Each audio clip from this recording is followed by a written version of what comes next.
ঠাকুর যখন প্রথম স্থায়ীভাবে থাকার জন্য দেওঘরে আসেন, তখন এখানে থাকাটাই একটা বড় চ্যালেঞ্জ ছিল তার কাছে।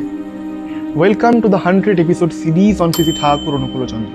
জয়গুরু, আমি সুমন চক্রবর্তী।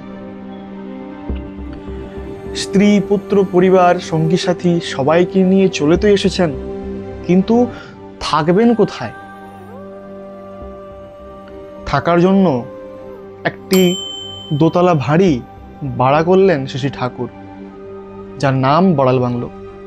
কিন্তু এতজন লোক থাকার জন্য ওই বাড়িটা কি পর্যাপ্ত?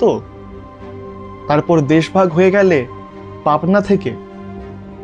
পাবনার আশ্রমবাসীরা একে একে দেওঘরে চলে আসতে থাকেন।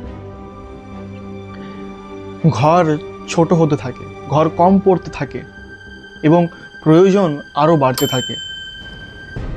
এই সমস্ত মানুষদের নিত্য প্রয়োজনীয় দৈনন্দিন প্রয়োজনীয় সামগ্রীর জন্য কিছু ছোট ছোট শিল্প প্রতিষ্ঠানের প্রয়োজন হয়ে পড়ে। এর জন্য আরো কয়েকটি বাড়ি ভাড়া নেন শ্রী ঠাকুর।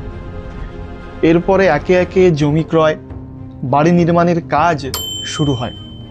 ইতিপূর্বেই শ্রী ঠাকুর বড়াল বাংলোর দরজা, জানলা ইত্যাদি নির্মাণ করিয়ে নিয়েছেন। 1955 ভাদ্রতে ভাড়া বাড়ি বড়াল বাংলো থেকে বড়াল বাংলোর মালিক হন শ্রী শ্রী ঠাকুর। ষোড়শী ভবনও পূর্বে ভাড়া বাড়িই ছিল, পরে দান সূত্রে বড়মা ওই বাড়ির মালকিন হন। এবার আর ঠাকুর ঘরের অভাব থাকলো না।